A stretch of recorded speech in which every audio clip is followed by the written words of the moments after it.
इमाम अली अलैहिस्सलाम की खिलाफत के दौर में इमाम का एक चाहने वाला दो लिबास लेकर इमाम की खिदमत में आया और दस्ते अदब को जोड़कर अर्ज करने लगा, या अली, मैं आपके लिए और आपके गुलाम के लिए दो लिबास लेकर आया हूँ। ये जो लिबास महंगा है ये आप रखिएगा और जो लिबास सस्ता है वो गुलाम को दीजिएगा।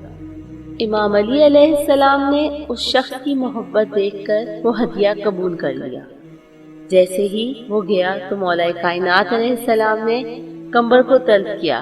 कंबर, आपका गुलाम दौड़ता दौड़ता आपकी खिदमत में आया। मौला ने फरमाया कि ए कंबर, जो ये महंगा लिबास है ये तुम रख लो और जो ये सादा लिबास है वो मुझे दे दो।